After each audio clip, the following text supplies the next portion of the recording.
Well, today's episode, we're going to change things up a little bit. I'm going to be doing 5 reviews for everyone. The first one's going to be Stardom's last show that took place, one of the last Outpost shows that took place actually on the 21st of May. As you know, this is one of their Outpost shows before we get to the 28th of May in Ottawa Gym for the Flashing Champions. Of course, we got New Japan Pro Wrestling with Best of the Super Juniors Day 9, I believe. As you know, we're getting closer and closer towards the end. Also, we got MLW Fusion, NXT UK, and Impact Wrestling. And of course, we got some news updates. Cosmic Angel member Unagi Sayaka made her appearance at Gabari Pro, picking a fight with her old mentor Yuna Manaze. But that's not the only thing that took place. During that very show, it appears that Eruption also crashed the party and other things. And now I'm also going to follow up for what I said on the last episode, where Dirty Ron McDonald has admitted saying that about the fake COVID test that he said to the GCW wrestlers. However, he responds in a different tone because we don't know if this is 100% true or not. So, get ready for another episode of Deleted Wrestle Zone.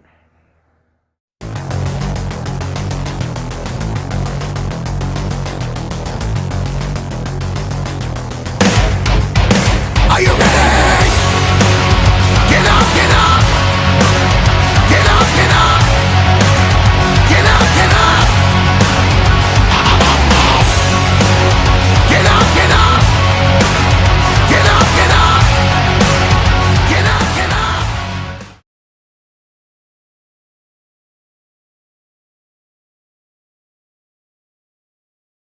Welcome everybody to Deleted Wrestle Zone, all things that is pro wrestling with AEW, NXT, New Japan Pro Wrestling, Impact Wrestling, the National Wrestling Alliance, various promotions, wrestlers, matches, and championships. I am your host, Jay, right here. So, let's begin with Stardom on the 21st of May with Nagano Ueda. This is one of their outpost shows before their May 28th show. Opening match, we have a three-way. Well, technically, it sounds more like a 2-on-1. We have Rina of Odatai versus Hina of Queen's Quest, and also Azumi, another member of Queen's Quest. So, like I said, 2-on-1. Now, keep in mind, Ina and Rina don't get along very well, as you know, because Rina has criticized Ina about, her not being in the same kind because Ina took time off to focus on her studies, while Rina, on the other hand, was doing both at the same time. But this time they're facing against the high speed champion. As you know, she will be in a match on the 28th against Tekla, but this has no meaning for her at all. But it was Ina who picked up the victory onto her own sister, Rina, giving her the edge. Next up, we got DDM consistent of Mai Sakurai and Tekla facing off against Stars, Anand, and Saya. Now, Tekla and Ida have bumped into each other. They're trying to prove who has the bigger guns. You know what I mean? This type of guns. Just like that.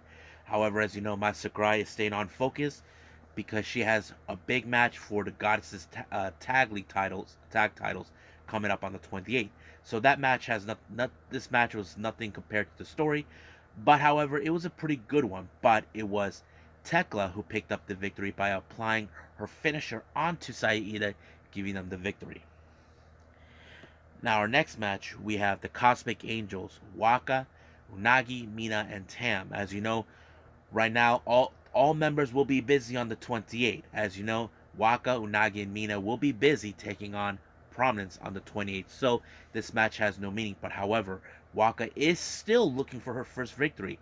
So, she hopes that this match will allow her to pick up a win. However, as you know, it's been announced that the 5-star Grand Prix has started. Waka and Momokogo, who's also going to be in this match, are part of the qualifying matches to go to the 5-star Grand Prix. So, we'll see to that. But, however, this match will go with they face off against Stars, Momokogo, Koguma, and Azuki, and Mayu Iwatani.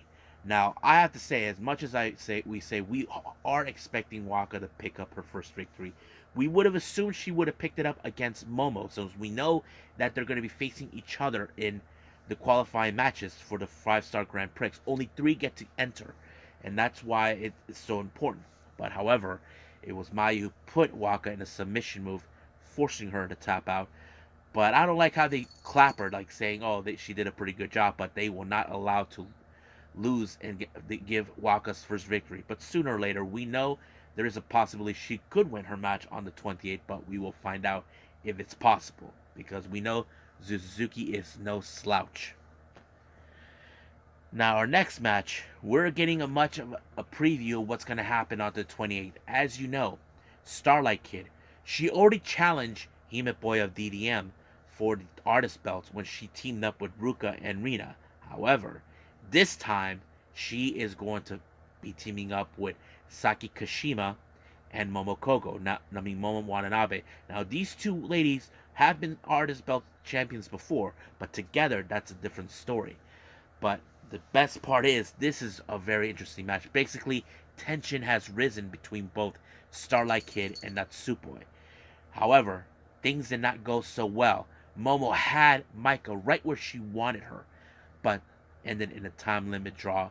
But Starlight Kid's intention is to break the bond between Micah, Himeka, and Natsupoi. Because the way I see it, I don't know if Starlight Kid agrees with Tam Nakano. I mentioned before that Tam did say that if DDM are still the same due to the fact with Sudi and Mirai left DDM. But Natsupoi believes that everything's fine. But the real question does remain. Can they hold on to these titles? Will they lose? Because Starlight Kid predicts that no one, especially Julia and Mai, will not win the Goddess title. That's what she predicts. She even predicts that there's no way Tekla is going to win against Azumi. And also she predicts that she, along with Kashima and Momo Watanabe, will walk out as the artist belts. So that is the prediction she faces. But Natsupo refuses to believe that, because she believes that DDM is still strong. But we'll see how that goes. Now, our main event, we got Queen's Quest, consistent of Lady C, Utami Hayashida, and Sayaka Mitani, taking on God's Eye, consistent of Ami Sori, Mirai, and Sudi. Now, keep in mind, Mirai and Sayaka Mitani will be facing each other at the on the 28th for Flashing Champion in Ottawa Gym. Ottawa Gym, as you know, Mirai was the winner of the Cinderella tournament, and she challenged the white belt champion, and that is Sayaka Mitani. However, Saya is confident enough to believe that she could win, but however, Mirai sent a direct message to her by applying her submission move, the hoverboard lock, onto Lady C, forcing her to tap out, telling that she'll be becoming the next white belt champion. But also, this is a funny thing. Himeka and Micah do believe that there is no way Mirai will ever win that belt. But if she does, that's going to cause a problem right there. A string of jealousies with the former members of their lives. So it was pretty good. However, there was another event that took place on the 22nd. I'm not sure if I'll be able to see it. I don't know if Watch Pro Wrestling I'm going to put it up. But Waka was not participating in that particular event because, from what she understand, her grandmother passed away. She asked for a leave of absence for this match, which is totally understandable, you know. But there's a lot of things that took place in this match, as you know it. But once I get to see it, we'll go from there. So I think that's pretty much it. So let's move on with New Japan Pro Wrestling.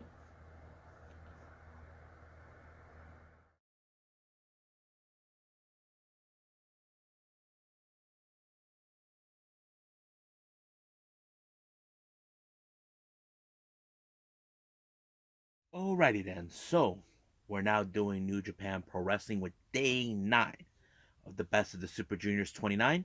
So let's get started with B Block. We have 2 matches coming from that. First match, we have Titan versus Master Wato.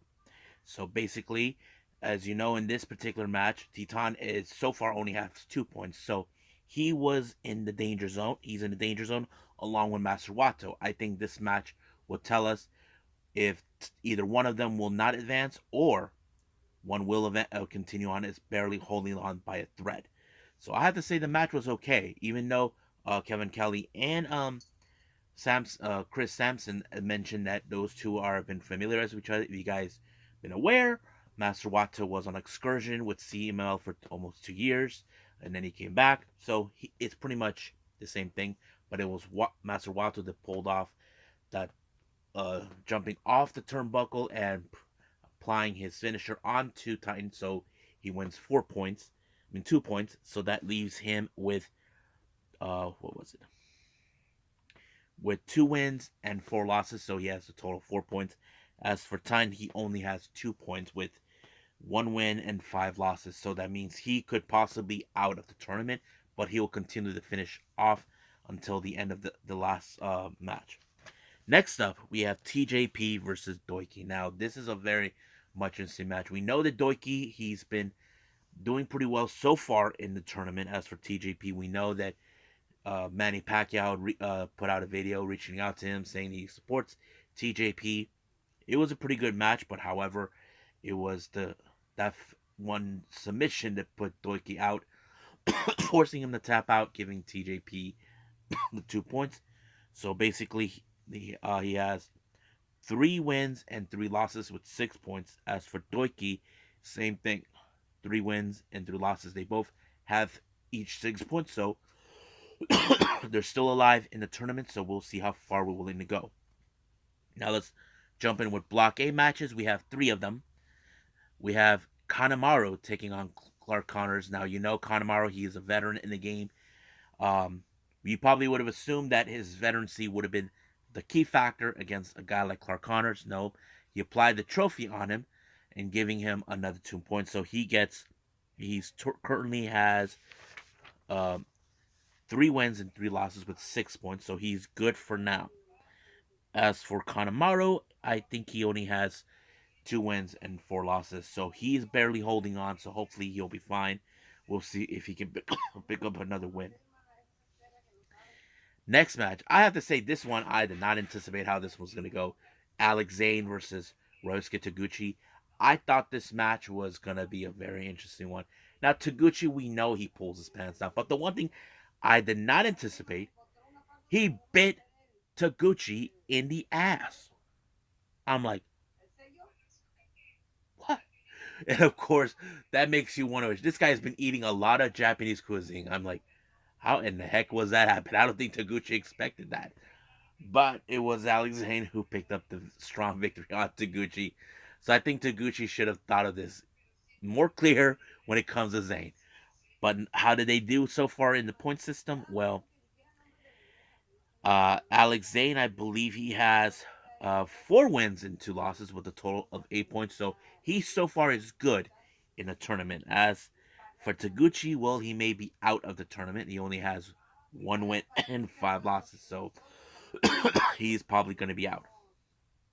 Next up, we got Francisco Akira versus Yo. Now, Francisco hasn't been in a good winning position.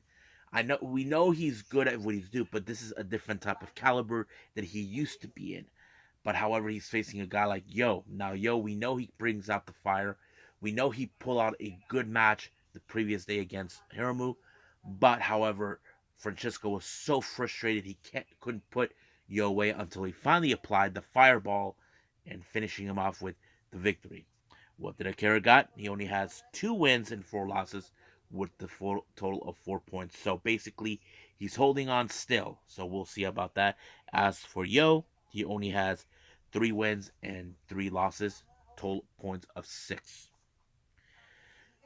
Now, our next match is the B block. We have El Lindaman versus Wheeler Yuta. Now, this one is a very interesting match, as you know. El Lindaman, we know he's very technical, but he's also has lucha libre style in his wrestling style. Same with Yuta, but however, it was this German suplex that El Lindaman applied onto Wheeler Yuta, giving him another 2 points. So right now he has 4 wins and 2 losses with a total points of 8. So he's totally still alive in there.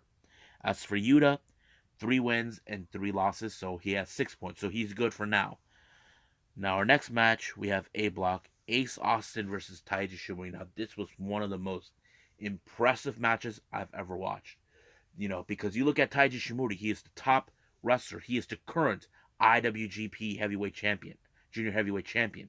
You got Ace Austin, the current three-time X Division Champion. So this is really good. Of course, he used the card on him, but the finishing of this ended with the pinfall. But however, referee made a decision. This was a similar predicament that happened with Sonata, and I forgot who it was. Who else? Both shoulders were down, but the real question is whose shoulders? The referee appointed Ace Austin as the winner. As for Taiji Shimura, he cannot believe it. Last time I think he did lose his previous match, I believe. I think he did. Yes, he did. He lost to Kanemaru. So that's two in a row. So he has 4 wins and 2 losses, so 8 points. But however, this is the much interesting part. Ace Austin is currently in the lead with 10 points. But here's the best interesting part ever. Ace Austin has a pin over Taiji Shimura. That means he could possibly get, even if he doesn't win the tournament, it's a possibility he could get another opportunity of the IWGP Junior Heavyweight Championship.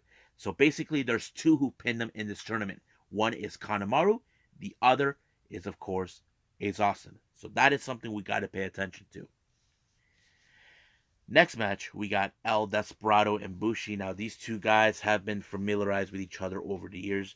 They have this almost a similar Spanish predicament that they speak out, but I did not anticipate Bushi to win because Bushi always loses to Despy, but it was that somewhat of a codebreaker type of maneuver. We call it X something that sealed the deal for Bushi pinning Desperado.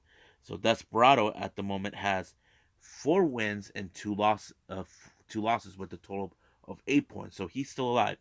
But as for Bushi, he has 3 wins and 3 losses. So 6 points. So he's holding on still.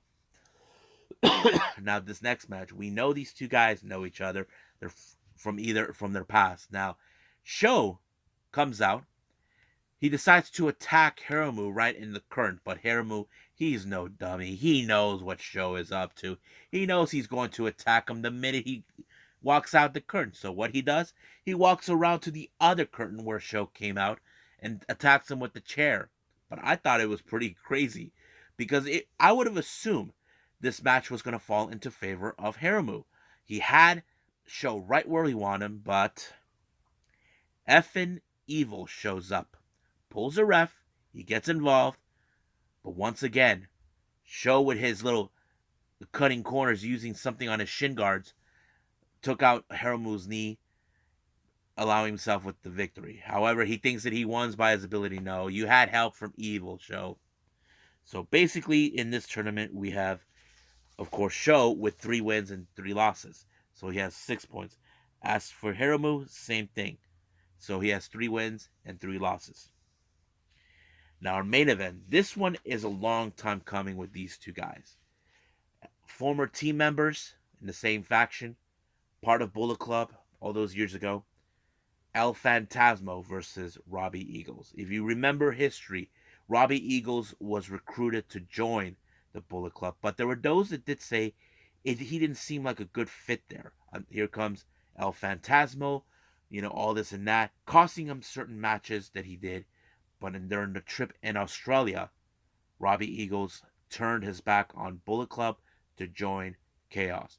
But there's always that string of jealousy between Phantasmo and Robbie Eagles. Now keep in mind, if you guys remember, when Robbie Eagles was the IWGP Junior Heavyweight Championship, Phantasmo had that look on his face like he can't believe it, that Robbie is the champion. He wanted that title so badly too. But this was more than that. This was the string of who that these guys hated each other from the very beginning. But they didn't care how they were going to do this, even if they have to put their bodies on the line. Phantasmo, who put a high risk doing a moonsault off the rope where there's no barricade, no mat. He pulled off a moonsault. He missed. He might have hurt his foot. But as for Robbie, he saw an opportunity and run down right to his face with his knees, but one of his knee hits the steel frame that is protecting the fans from the seating section to him. So basically, they each heard something. But however, this match in favor Robbie Eagles was close to pulling the Ron Miller special, but it did not help. Even, of course, Phantasma, who's been obsessed trying to apply Kenny Omega's One Wing Angel, he thought that could work. It didn't work either. But it was Robbie Eagles that picked up a strong victory pinfall onto El Phantasmo, giving him the match. So right now, Phantasmo has only 8 points with 4 wins and 2 losses. As for Robbie, 3 wins and 3 losses. So he has 6 points. He does have time to match up.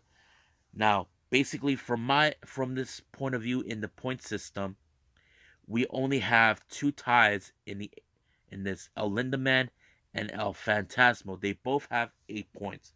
But I did mention Ace Austin currently he's in the lead in his block with 10 points.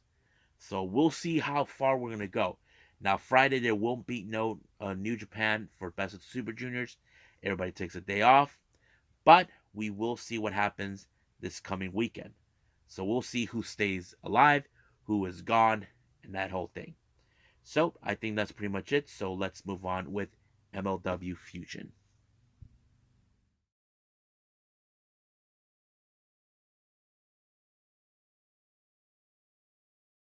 Okay, so let's talk about MLW Fusion number 146. As you know, El Jefe Cezar Duran put himself in a world heavyweight match against Cezar Duran, but meaning against Hammerstone. Was he out of his mind, or did he have something in mind? Well, we don't know, but we'll get to that at the end. Now, it opened up with Mr. Saint Laurent, along with his Pride and Joy Microman in their Micromobile. However, the little party was crashed. Well, not entirely crashed, more like they received a notice from El Jefe saying that if Microman loses his next match, he is out of MLW forever, which is a load of BS in a way. So basically, Microman is not afraid, so he went with the match. Now, our opening match, we had 5150's Danny Rivera along with Julius Smoke, who decided to call out the American Wolf, Davey Richards. He tells how much he is nothing but an old dog that needs to be put out of his misery. Boy, Davey Richards is not an old dog. He's a paramedic. He knows the things of anatomy. He can put your joints in chicharron. That's what he would do. So Danny Limelight learned the hard way. Now, he may have had some good shots against American Wolf, but he put him in the Gotch-style power driver. He spiked them so good, he didn't get up. I was thinking Julia Slice, Boogie, or Hernandez were going to show up, but no. It did not happen that way. But, however, we know he has some good matches, but some matches ended in a big disappointing loss. For example, we know he lost the MLW World Heavyweight Championship match against Hammerstone. He admits he was the better man. But the real question did remain. What's next for him? Well, he said that his next challenge is against the suplex assassin, Alex Kane, and he wants the MLW National Openweight Championship. That is going to be interesting. Now, we're yet to hear what Alex Kane is going to say, but I can imagine he's going to say some things like saying that the David Richards, he is just another old dog. Well, we'll see about that. Now, we don't know what was going on in the office of El Jefe. They've been trying to get info. Was he out of his mind to put himself in a match against Hammerstone? Well, yes and no. But we saw Max Kruger coming out of his office now. What was that all about? Could he be planning something? We may never know. Now, they did announce for participants for the return of Battle Riot 4. It's been a while, almost 2 or 3 years we've had a Battle Riot. But they did announce several wrestlers. We have Mini Abismo Negro, Jacob Fatu, Ross Von Erich, and 3 others, and I forgot their names. But it was great that this is happening. But I'm assuming there'll be more names to come for this, and it was going to take place on June 23rd, which I'm excited to see. Now, our next segment we see is El Jefe training his little karate stuff. He got disrupted by the Von Erichs, who's been asking for a title shot for the tag titles, but El Jefe has been ignoring them the entire time. The one thing that's been on El Jefe's mind is to destroy Hammerstone. That's what has been focused for. So, next match we have TJP teaming up with Sangre Strange, which consisted of Mini Abismo Negro and Aries, along with Holiday and Dr. Dax, to take on El Dragon and Aerostar and Microman. Now, you would have assumed this match was going to be. Now, however, the one thing that was funny, TJP, we all know he's a submission specialist. He couldn't even apply the sharpshooter. He couldn't even apply the figure 4 leg lock. So basically, he was out of lost. But, however, the match ended in favor of Microman when he pinned Mini Abismo Negro. This was a huge disappointing loss. I don't know why Jefe wanted him gone, but Micromania still runs wild. Now, El Jefe has been unhinged since Los Parks been gone, but he was being played by mind games by none other than the Samoan werewolf, Jacob Fatu. So Fatu decided to mess with his head. I thought it was great. Now, our main event is the MLW World Heavyweight Champion, El Jefe Cezar Duran and Alex Hammerstone. But, of course, Cezar Duran tried to make himself look good, tried to make Hammerstone look bad. But he did have Hammerstone to be in a match with his arm tied behind his back, him having a weapon. But, however, that match was a no contest because his old pal, Richard Holiday, who has been dying to get his hands to become the world champion because that's always been his goal. However, he decided to beat him up while his hand was tied behind his back. But out of nowhere, we have King Muertes and Mads Kruger showing up. But luckily, he was no longer without the numbers games, without the surprising appearance of the Von Erichs, giving Hammerstone a helping hand. But of course, this did not set well for El Jefe. Next week, we will see a trios action with Hammerstone and the Von Erichs taking on King Muertes, Mads Kruger, and Richard Holiday. So that's pretty much it. What happened in MLW Fusion. I believe it's time for NXT UK.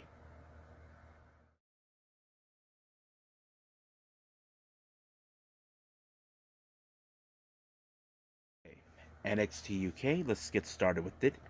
It opened up with Mark Coffey taking on Saxon Huxley. Now, this is the first time we see Mark Coffey in singles competition. More often, as you know, his brother Joe, he decided to take time off. As you know, there's been a lot of miscalculations with him and his brother during tag matches. We know that the Iron King hasn't had any good matches, but I have to say Mark Coffey is now not stepping out of his brother's shadow, but I feel like he's now stepping in where he should be focusing right now before his brother decides to come back when he's ready for that. And I think he did a pretty good job, even when he took out Saxon Huxley, giving him a top victory. So the real question remains, will he be a much better competitor as a singles guy? Well, we don't know yet. But this is only just one match. We just got to wait and see what other matches will be taking place. Now, Sam Gradwell, as you know, he is now has his target set on Von Wagner, who's been nothing but a piece of work. Von Wagner has caused a lot of problems, not only in NXT 2.0, but now in NXT UK, so they decided to study each other. Gradwell was a bit shocked what he did to Ikemenjiro, but of course Wagner is not impressed with Wagner because he said to him, well, not directly, but he says, "You're in my world, you're just living it." Now our next match we have is none other than Amelia McKenzie taking on Lash Legend. Now, as you know, Lash Legend has made her appearance in NXT UK for a while now. She looked at Amelia as she is like part of the bellhops, but she's not. Basically, she's trying to steal the spotlight out of her own expense. But Millie McKenzie tried to put up a good fight, but you cannot deny the powerness of her, the way she took her out. However, there is one thing that does bother me. Not bother me, but more like, how does Lash Legend feel? Did Ivy Nile beat her to the punch for a championship match against Meiko Satomura? That is the one thing that kind of questioned, because she did say she's going to put the entire locker room in NXT UK on notice. That is something she has reference for. Now, Mark Andrews has been basically decided to pick a fight with the cockroach, Kenny Williams. Now, as you know, Kenny Williams has been gone into a psychotic meltdown with the arrival of Tiger Turan. Now, no one knows who he is, but Mark Andrews just wanted to fight him because he did tell them last week he has more than one enemy. The real question is, how many more other than Mark Andrews? That's the real question. But he did set up a match with him next week. Now, our next match, Shaw Samuels along with Noam Dar taking on Damon Kemp. Now, Shaw Samuels, who claims he is the best British wrestler ever. Damon Kemp, who's been learning the ways of British wrestling, he did pretty good in this match. I have to say, Damon Kemp really showed a lot of promise in throwing a little bit of the old school grappling, type of things. But however, like any other match, like Noam Dar always has Shaw Samuels watching his back, helping him cheat. He has Noam Dar do the same thing. But I have to say, this is not over with a long shot, because Wolfgang gave Damon Kemp some advice. So it looks like this is going to continue onward. Now, next week we're going to see one of the most interesting tag team matches ever. And this one is for the NXT UK tag team titles. We have Die Familia, Tailman and Rohan Raja versus Ashton Carter and Oliver Smith versus Tyler Bate and Trent Seven, Mustache Mountain. Now, we can agree that Die Familia has been the most unstoppable force ever. However, we know we have seen Smith and Carter playing that Cinderella role where they are determined to win these tag titles. But however, both teams can agree upon one thing. Mustache Mountain are not 100% on the same page. If you have seen recently, they can both agree that Trent Seven has been cutting corners to ensure to do whatever it takes not to lose the tag titles. That has always been the case. But Tyler Bate did mention last week they don't need to be pinned to lose the titles, which is true. But the real question does remain, how is this game plan going to work for Mustache Mountain? Well, we'll see when that day arrives. Now, our main event is the Heritage Cup rules match between A-Kid and Charlie Dempsey. Now, as you know, Charlie Dempsey has been on a tear, not to mention picking on A-Kid. Now, Die Familia were banned from being from ringside, but however, the first two rounds, nobody won in that one. No pinfall, but the third round, it was Dempsey who won by using the bow and arrow. But in the fourth round, we saw with that amazing kick by A-Kid winning that match. Now, each of them has 1 point, but however, who's going to get the next one? Fifth round ended that way, but however, Dempsey used his smarts, brought in a brass knuckles. Instead of using it, he tossed it back to A-Kid, causing the confusion with the ref in order to win the match. Now, this is not a straight up match that I don't think A Kid wanted, but is this far from over between A Kid and Dempsey, or possibly with the Familia? Well, we'll find out soon enough when that day arrives. So I think that's pretty much it with NXT UK. I believe we should do our final review, Impact Wrestling.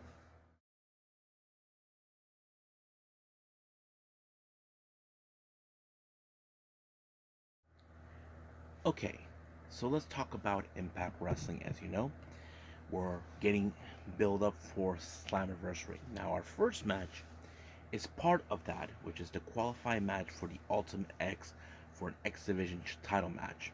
We have Alex Shelley, who we all know he is one of the most recognizable from Impact in their history, and of course Trey Miguel, who is one of the newer comers of this, and he was a former X Division champion.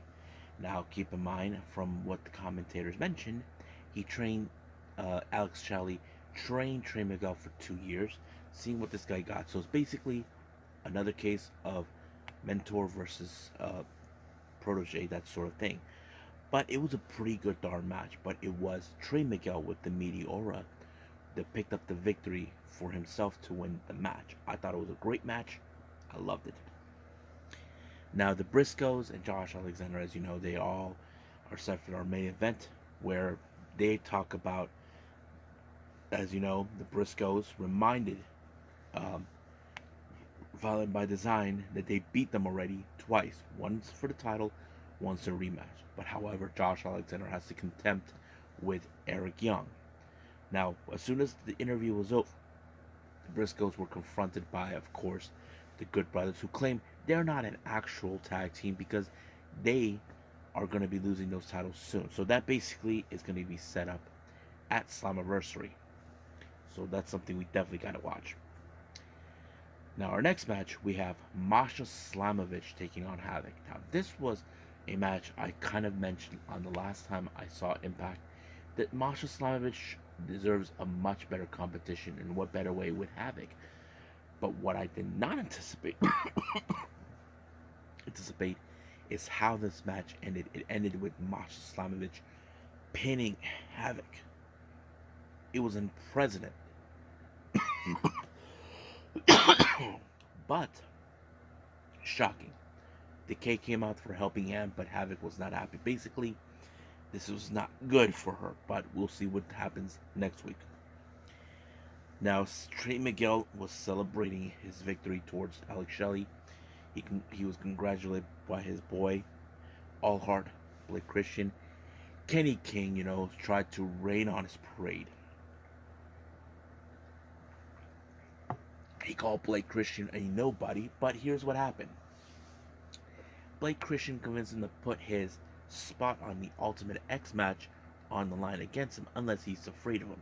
But Kenny, he's not afraid of him. But that match is going to be interesting to watch. Now, we get a little video package from Rich Swann. He does has his sights set on the Digital Media Championship. He said that he'll find him, convince him for the title shot, but he wants to compete with Matthew Renwald after what happened to him during that battle, going for the gold, which that's something that he will not forget. So we'll see what happened. Even Matthew Renwald said, but there is going to be that match between Renwald and Swann next week. Now, our next match, we got Chelsea Green, the hot mess, taking on Jordynne Grace. This was a full-blown tough match because I think it was pretty good. As you know, Jordynne Grace, as a former Knockouts champion, so is Chelsea Green.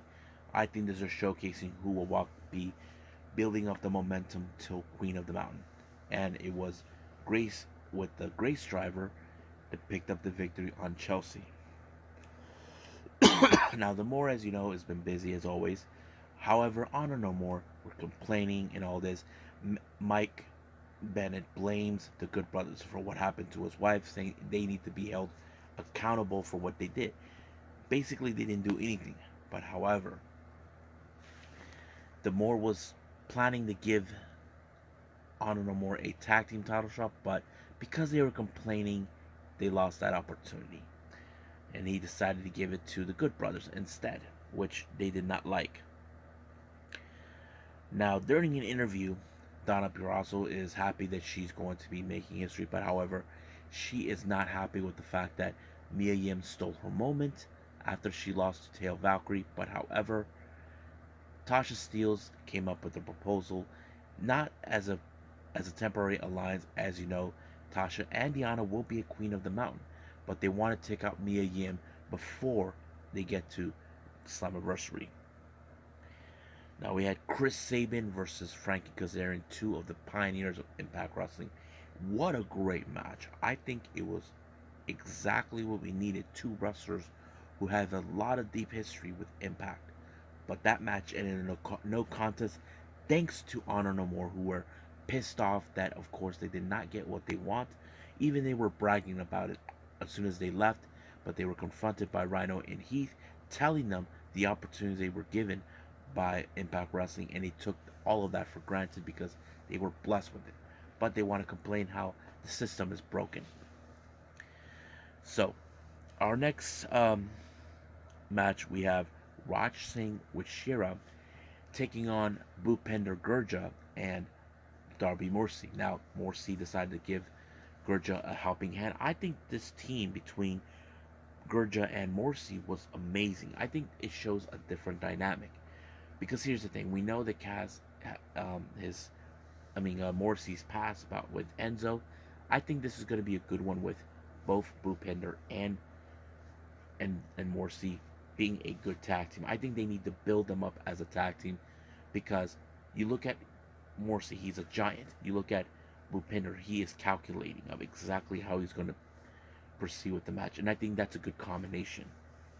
But they were picked up the victory thanks to Bhupender when he did the spear right on top of the middle turnbuckle onto Singh. Cheryl was out, and apparently 1, 2, 3, it's over. I think it was a pretty good match. Now, our next interview and our final one, Moose, as you know, has been placed next week in a match with Steve Maclin to take on PCO and I forgot who else. So anyway, they asked him, do you believe that Moose has a target? So he was trying to say things. Now, however, Maclin, on the other hand, said, you better have Maclin out of your head. Now, he thinks that he has, but no. Basically, Sami Callihan has been playing mind games with him ever since. But we'll see what happens. Now, our main event, we have Violent by Design, Deaner, Dorian, and Young taking on the champs, the Briscoes, and Josh Alexander. The match was great. I loved it. I like exactly what they were hoping for. But however, the match ended in favor of Violent by Design thanks to the interference on the ref, using the flag as a way to win. And of course, this is a direct message to Eric Young to Josh Alexander that title will be heading back to Violent by Design. So I think that's pretty much it with Impact. So let's move on with some news updates.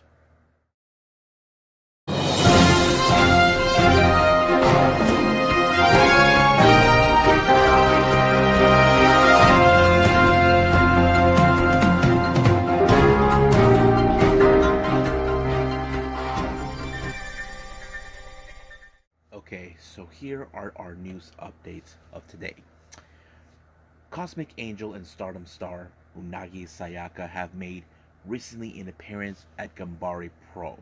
Now, some of you are questioning why. Well, if you guys have been aware or not about her history, she was trained by Yuna Manaze, and she decided to pick a fight with her to have the singles match she's been asking.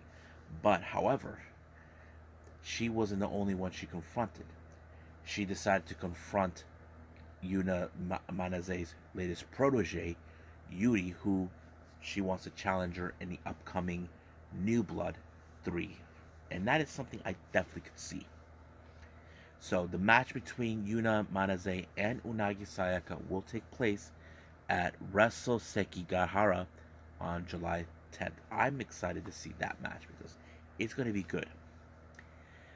Now, our next update, Pro Wrestling Noah star Junta Miyawaki, who is a member of the Noah Junior Regular Army, has announced that he's that he left for Mexico to be training at the Casa Toroman. If you guys know that place, that is the place where Ultimo Dragon trains his wrestler. He opened his door for his compound in Mexico for young Noah wrestlers to be trained.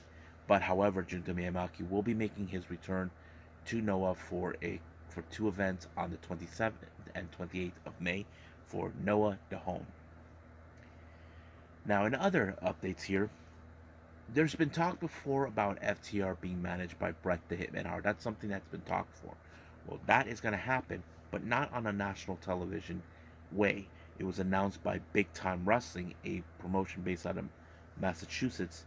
They're going to be having this thing on June 10th at Webster, Massachusetts, where Bret Hart will be managing FTR, and their opponents is none other than Brian Pillman Jr., Brock Anderson, along with Arn Anderson.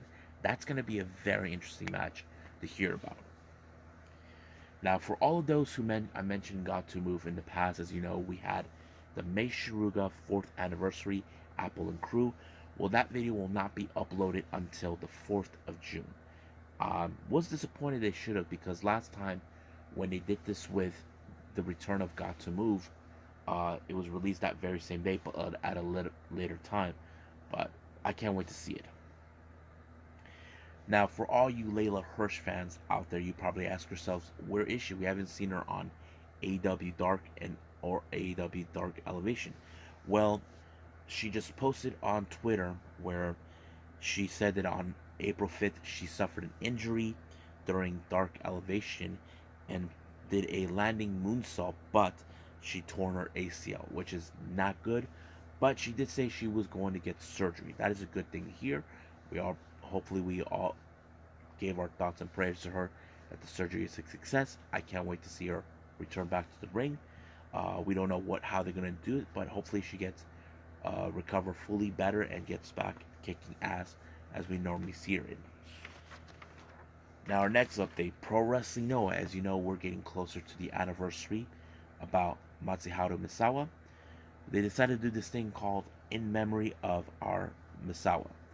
Noah decided to have this event on June 13th, which is his birthday, and he would have been 60 years old if he was still alive. Now, there's a lot of great things, but I'm going to assume that certain wrestlers who have followed Misawa will be there, and I'm assuming that two of them would be possibly Kenta and Marifuji. Now, if you guys remember our last news updates on the last episode, I mentioned about the allegations that local wrestler Dirty Ron McDonald said that he set up fake COVID testing to GCW wrestlers. His response saying that all of this is all a lie. So basically, he's saying that none of this is true. He was a bit more like laughing at the promoters who removed them because they don't have ring ropes at all, that sort of thing. So he's not taking this thing very likely. Now, there's been a lot of controversy with this person for a long time. From my understanding, there are people that don't like him. But I met the guy before, but I don't know what to make of it. But hopefully things can be sorted out. But if if Mikey Gordon, aka Dirty Ron McDonald, said exactly what happened, but we don't know yet. Hopefully there is an investigation soon that this could be put into rest. So I think that's pretty much it. So I believe it's time for me to end it here and call it a day. Well, I hope everybody enjoys this episode. I wasn't planning to make 5 reviews, but I'm glad I did. Coming up, we got, of course, AEW Rampage and NXT Level Up, but I will throw in the latest GLEAT show, G Pro Wrestling version 26, where they went to Okinawa, Japan. I'm excited to see that event. If there's any other events I'm going to put in, well, I'll put it as soon as possible. And remember, there is no New Japan event, but that's going to be until Saturday. So that's pretty much it. So I will see you guys in the next DWZ time. Same DWZ channel. I must bid all of you adieu. So, goodbye.